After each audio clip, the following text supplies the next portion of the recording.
east and the east. We give all honor, our glory, our praise to Yahweh Bahasham, Yahweh Shai Bahasham, Rokaha, Dash. Peace and blessings to the hopeful elect, and double honors to the elders, prophets, and teachers who ruled well and taught us this 100% true. Now, we'll be doing another camp. This is May 6th, 2025, man. Out here preaching the downfall of this wicked ass kingdom, you know, that's and with Esau Edom being in rulership, man. Right? And I'm gonna start off again with the book of Revelations. I'm gonna start off with the MOTB again, like last camp, man. And I'm gonna probably do this every single time I start camp. I'm gonna start with the MOTB and the breakdown of it. You know, a quick little summary, a quick little breakdown of it, so that those who might not know, when they first open up this video, you know, they'll see it. That'll be the first thing that's brought to their attention, is the MOTB, right? And we're gonna start with the book of Revelation, chapter 13, verse 16. And he causeth all small and great, rich and poor, free and bond, to receive a mark in their right hand or in their forehead.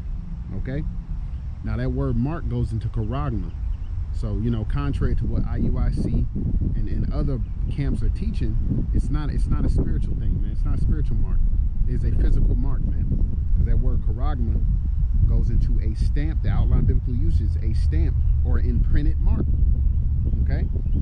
Right? Of the mark stamped on the forehead or in the right hand as a badge of the followers of the Antichrist. The mark branded upon horses, thing carved, sculpted, graven work of idolatrous image. Right? You go into the Strong's definition for charagma, you get a scratch or etching. Okay? You do me a favor, go into the etymology of scratch and etching. Let's just grab it real quick. Right? I think I'm gonna grab scratch, man. I know this is supposed to be a quick breakdown, so look. Scratch etymology.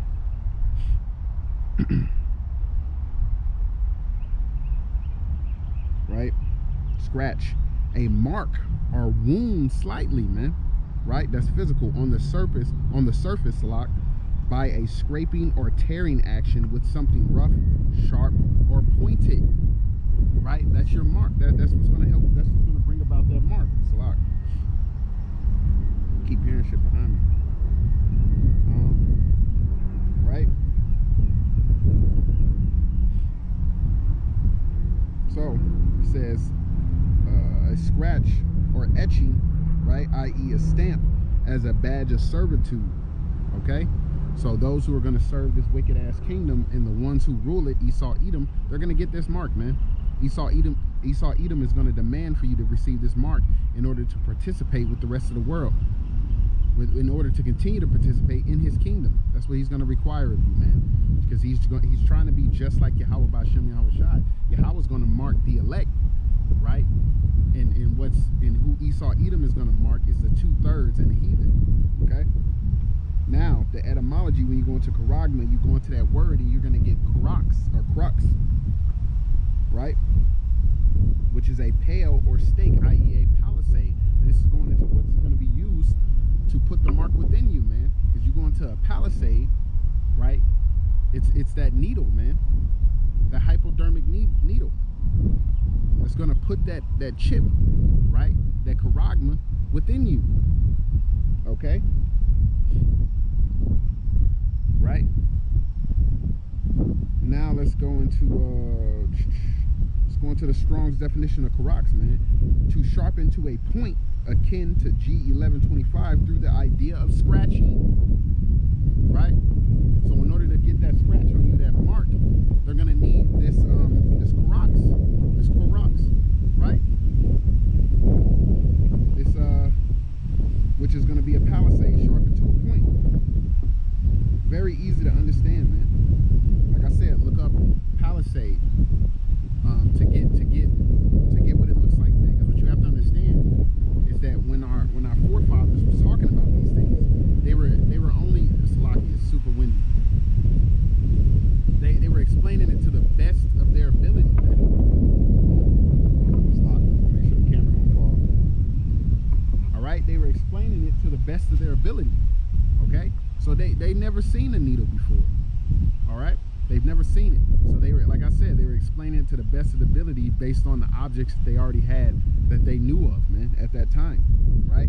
Revelation 13, let's get the next verse. And that no man might buy or sell save he that had the mark, or the name of the beast, or the number of his name, right? So this goes into proving that, hey, this has to be a physical mark, man, because it's gonna make it where you can't buy or sell. You got some camps saying that it's sin. How you gonna pay? How you gonna pay with sin? You sin on a regular basis, right? If it was sin, everybody has the mark, because we all fall short, man, and that includes myself. All right. And another person said is another camp said it's sleeping with white women. So what are they gonna have? A white, like I said all the time, they're gonna have a white woman spread eagle right next to the register, and in order to buy your items, you gotta go into her. what the hell are we talking about, man? Right? This is verse 18. Here is wisdom. Let him that hath the understanding count the number of the beast, for it is the number of a man, and his number is 666, which goes into 666, or Nisi stigma, right? Which is a mark pricked in, right? It's a mark pricked in or branded upon the body, man.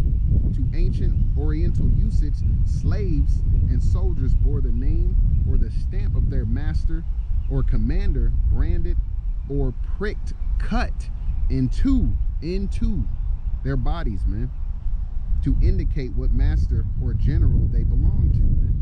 And there, in Salakia, and there were even some devotees who stamped themselves in a way with the token of their gods, man. So this is clear that it's going to be a mark, and it's going to be a chip, right? Because if you go into the what's going to happen to those who receive the mark, let's go, that grievous sword, man.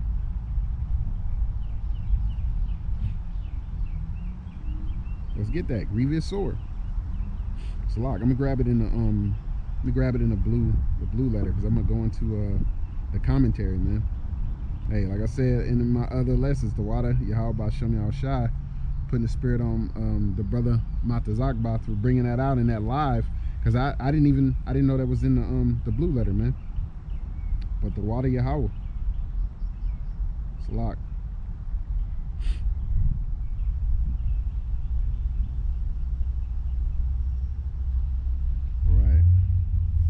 Revelation 16:2, okay? And the first went out and poured out his vial upon the earth. It's like it was a hawk.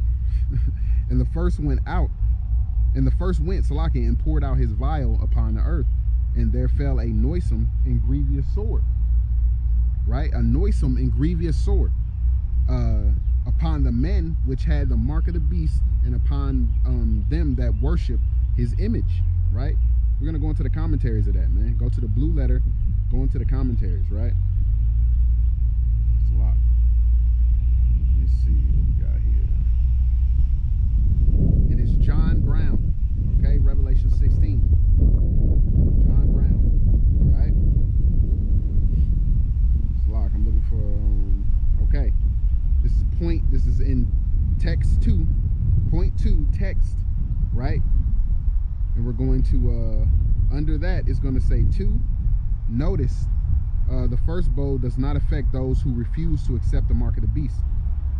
Point 8, as we discussed in earlier chapters, these foul and loathsome sores could be result of an angel simultaneously popping the lithium batteries. And this is in the blue letter, man. The lithium batteries that power the womb-to-tomb microchips. All right, you think they put this in here for no reason, man? Okay, implanted under the skin. Under the skin. Remember, it says that the mark is going to be, the brand is going to be in you, right? Under the skin of all those marked by the beast. You saw Edom telling on himself, man. It said it's going to, the angels are going to simultaneously pop the lithium batteries, or it could be that the angels simultaneously pop the lithium batteries in those womb-to-tomb microchips, man. Hey, the water Yahweh B'Shem Yahweh Shai. This devil's getting exposed every day, right? And that's what that stigma, a mark pricked in. That's what's gonna happen, man. Whether you believe it or not, it does not matter, right? We're gonna go to the Strong's definition of stigma. We're gonna go into stigma, right? It says a mark, incised or punched, right? i.e. a scar of service mark. Hey, it gets no clearer than that, man. It's not spiritual. It is a physical mark, man. Right? You're gonna have to be able to buy and sell if you have that mark. That's a lock. I know went a little deep there. Now let's bring out some information, right? An update. And this is from the CNBC News. It was an article from them, man. It was published, what was it? I think it was said April 17th, 2025, man. Right? It says, brain implant cleared by FDA for precision neuroscience and must Neuralink Revile, right? And this was published Thursday, April 17th, 2025, man. Right?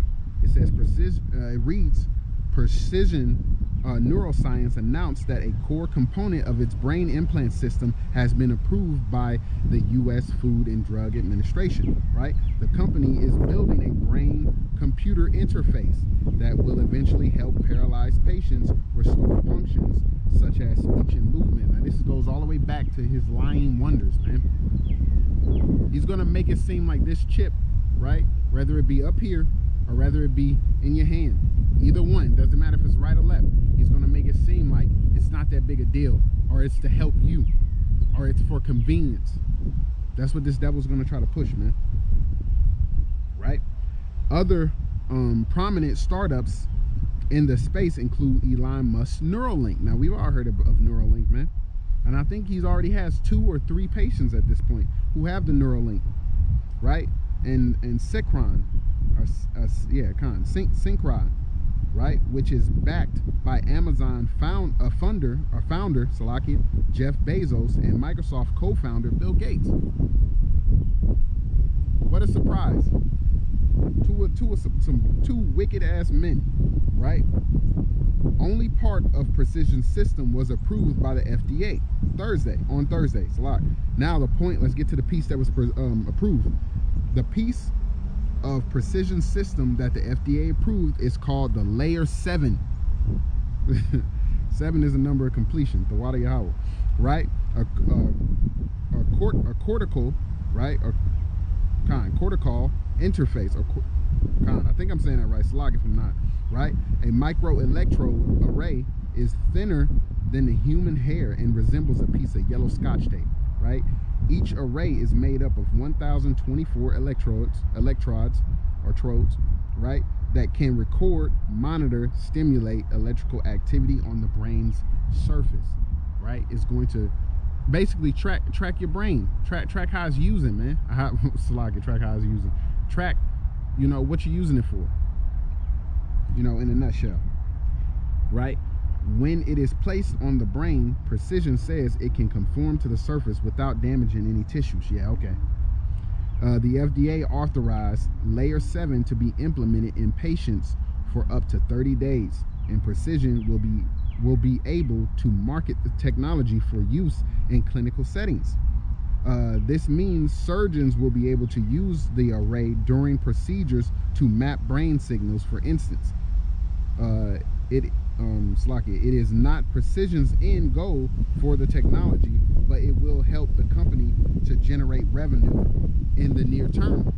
So they're saying this isn't a finished product, but this is going to help us, you know, get this shit rolling, right?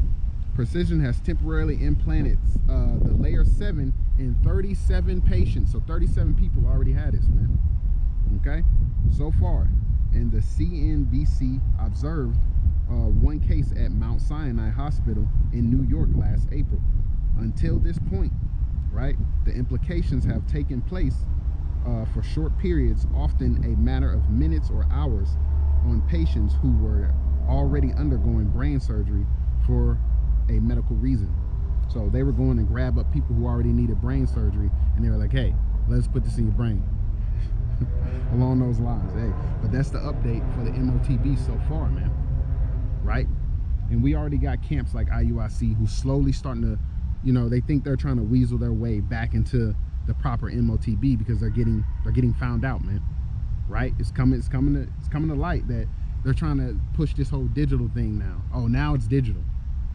Okay. First it was just spiritual, now it's digital. All right. But nevertheless, that's the update for the MOTB thus far, right? If there's anything else or there's anything I missed, you Akim can put it down in the comments, man, so I can check it out myself, right? The Water Yahweh. Now let's jump straight into the lesson, right? Or the lesson plan. I got some precepts set aside, and we just gonna go into some of them. We're gonna start with the book of Isaiah, chapter 58, verse 1. Okay? Cry aloud, spare not. Lift up thy voice like a trumpet, and shew my people their transgressions, and the house of Jacob their sins.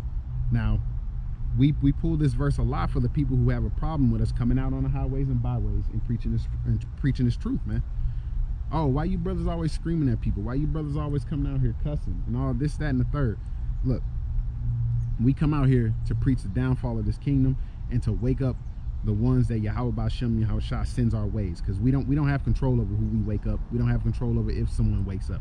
So all you Jake out there thinking that you have control over this thing, that you're directly responsible for waking people up, stop it, right? Don't let pride lift you up like that. It's only Yahweh that can wake them up. Your ass has nothing to do with it. We just preach the word, man, as we're commanded, right? And Yahweh's gonna bring those who he wants to convert. Slop. Salak, I'm allergic to bees, so hey, I'm trying not to get fucked up, right?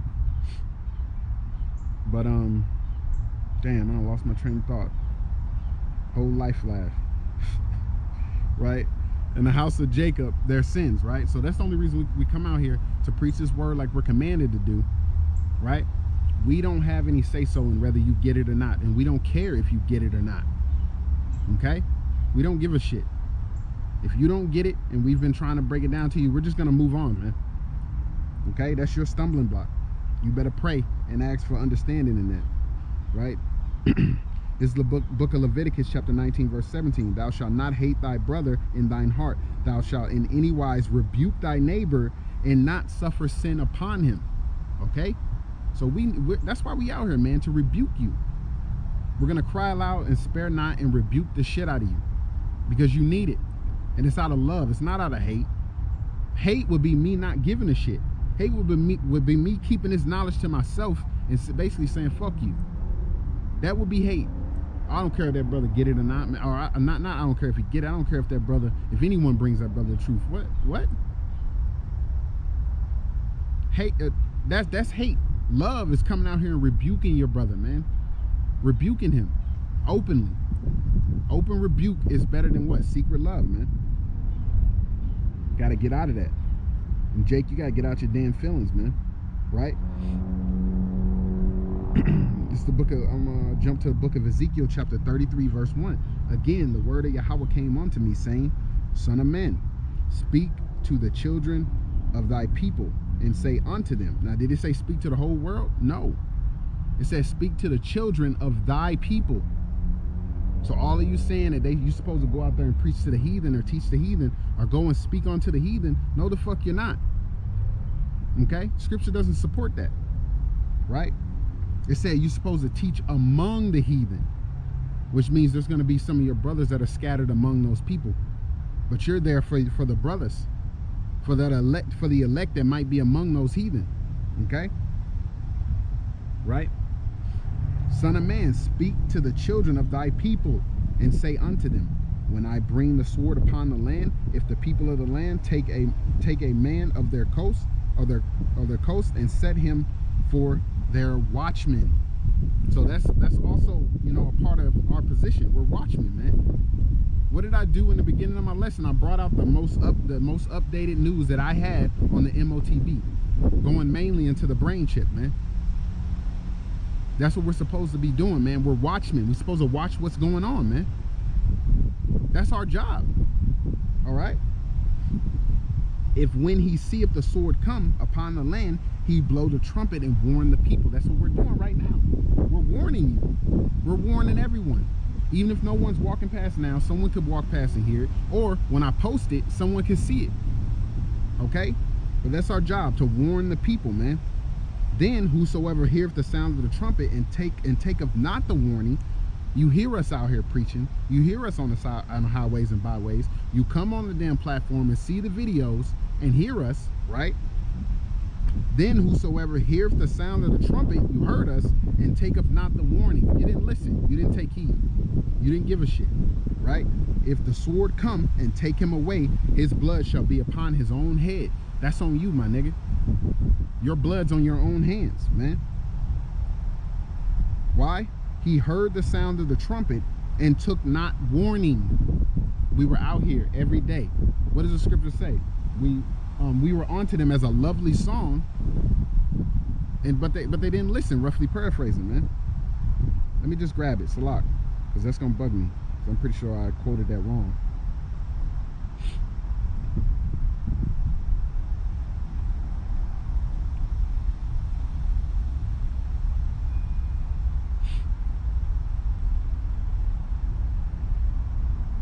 Lovely song or lovely sound?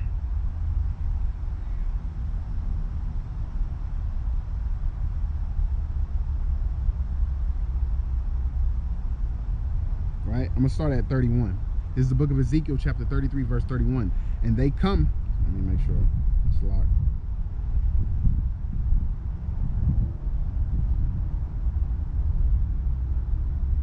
All right, I'm gonna start at 30, right? Ezekiel 33, verse 30, Salak.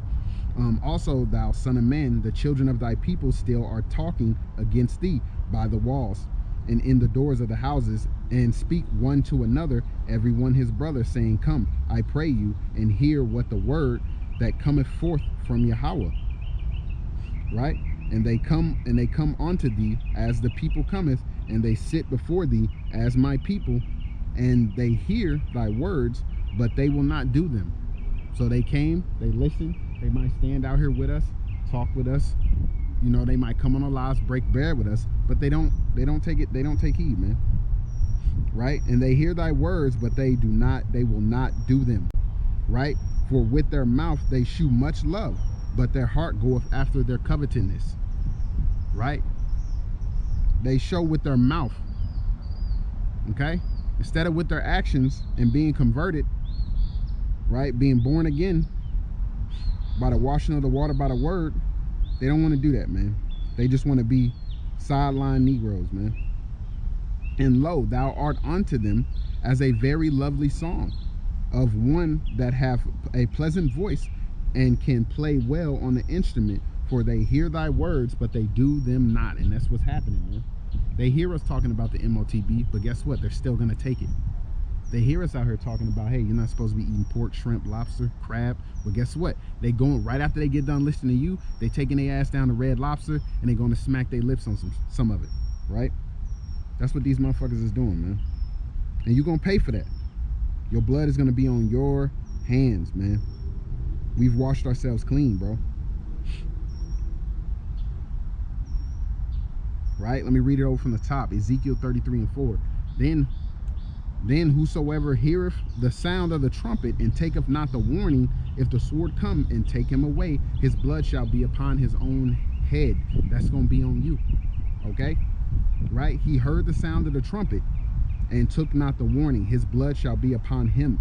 But he that taketh warning shall deliver his own soul. If you take the warning, right, and you make that change, you're going to deliver your own soul, man. Let's get the next verse. But if the watchmen see the sword come and blow not the trumpet, right, you get this wisdom, knowledge, and understanding from on high, delivered to us by what? By the prophets, man. The prophets are back here today.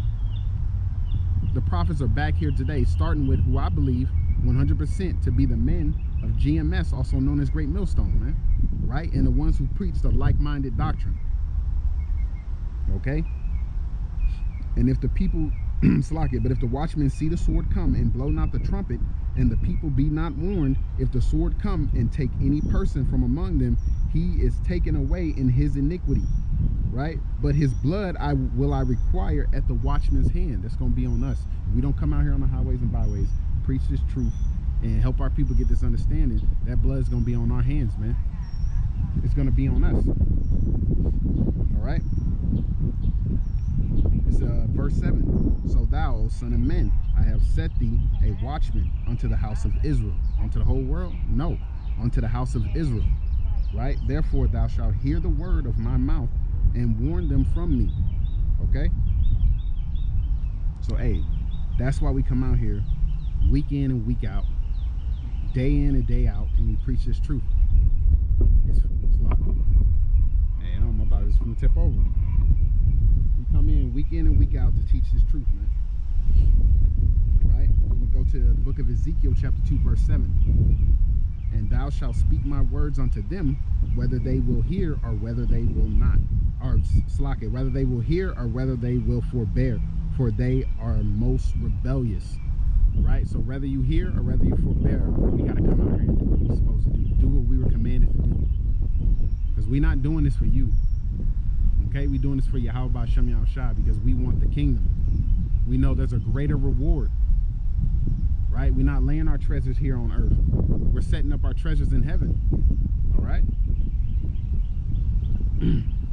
For those of you who don't want to listen, because remember it said, what did it say? Whether you hear or whether you forbear, for they are most rebellious. For you most rebellious niggas, man. Right? Let's get that 2nd Ezra chapter 9 verse 11. And they that have loathed my law, right? That loathed it, while they had yet liberty, and when as yet a place of repentance was open unto them, understood not but despised it. Yahweh Ba'Shem Yahushua opened up a place of repentance for you, and you despised it. All right? Guess what's gonna happen to you? Let's get to the next verse, verse 12. The same must know it after death by pain. That's how you're gonna have to learn, man. You're gonna have to be unalived on this side, right? Because Yahweh knows how to deliver his people, right? And he knows how to preserve you wicked ones to the end, to destruction, right? Let's get that. Let's get that. This is the book of 2 Peter chapter 2 verse 9. Yahweh knoweth how to deliver the godly out of temptations, and to reserve the unjust, right, unto the day of judgment, to be punished. So some of you wicked ones, you can't get it because you're reserved to be punished, man. Your lot is to die over here in them ICBMs, man. That nuclear destruction is coming, man. That lake of fire, right? Because this place is wicked, man. Esau Edom did everything to turn this place on his head. Everywhere you walk is a sin. Everything you do is a sin. Everything you eat is a sin. Everything you drink is a sin, man. He adding pork to everything. He done added pork to the bread. He done added it to, what else? The toothpaste, the body wash, soap. Any and everything you touch, it could have pork in it, man. The concrete that I'm walking on right now has pork in it. He done added it to the concrete, man. Right? Hey, that's why it says in Deuteronomy 14:8, and the swine, oh, Salak. Where did I go back to? I meant Ezekiel chapter 4 verse 13, right? And Yahweh said, even thus shall the children of Israel eat their defiled bread among the Gentiles, whither I will drive them. So that's what's going to happen to us, man. That's our punishment. We're going to be eating this defiled bread until Yahweh Ba'Shem Yahushua returns, man. Till he sends his son Yahushua back for us, right? Him and the angels. Because we're not even supposed to touch the swine at all. Let's get that in Deuteronomy 14:8, which is what I was going to grab. I grabbed a little too early.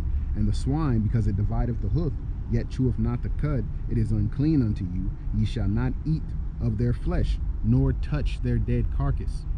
They use the pig's body parts, right, to make this concrete. So touching this concrete technically would be going off, man. It would be in sin. That's how wicked this person, that's how wicked Esau Edom is, man. That's why they call him the border of wickedness. That's why these devils got to go, right? I'm gonna grab that because they gotta get the fuck up out of here, man, for real. And then you wicked ass Jake that want to protect them, hey, you gonna get yours, man, right? This is the book of Malachi chapter 1 verse 4. Whereas Edom saith, we are impoverished, but we will return and build the desolate places. Thus saith Yahweh of hosts, they shall build, but I will throw down, and they shall call them the border of wickedness. You hear that, Esau Edom, the border of wickedness, and the people against whom Yahweh have indignation forever. Right? See, a lot of you simple ass Jakes, man, you forgot the meaning of forever. He said he's going to have indignation, which is hatred, right? Forever. That means never ending. Let's go into that a little bit, man. Let's see what it means. Get the adverb for forever, right? It says for a limitless time. No limit to this time limit, right? At all times, continually. This is the adverb definition, right? Let's get the adjective, right? Not temporary or changing, right? It's not a temporary thing, and it's not going to change, right? Permanent. That's a permanent hatred he has for you, Esau, Edom. So you're not getting the kingdom. You never was. Because even before you were born, you weren't even chosen. You were rejected then. Jacob was the one chosen, man. The younger shall serve the older shall serve the younger, right? And I found something beautiful. Let's get that Malachi 1:4 in the GNT, right? If Esau's descendants, the Edomites, say our towns have been destroyed, but we will rebuild them, then Yahweh will reply, let them rebuild. I will tear them down again. People will call them the evil country and the nation with whom Yahweh is angry forever. So he has a never-ending anger towards you, Esau, Edom. You're his enemy forevermore, right? Let's get that in the AMP, because some of you are hard-headed. Let's get in the AMT. Let's get in the AMP, right? Though impoverished, Edom says, we have been beaten down, but we will return and build up the ruins. Thus says Yahweh of hosts, they may build, but I will tear down, and men will call them the wicked territory. Damn. The people against whom Yahweh is indignant forever. Man, that's forever hatred. That's forever hatred, man. Right? So hopefully, hey, Jake, you need to understand what words mean, man. You are Yahweh's enemies.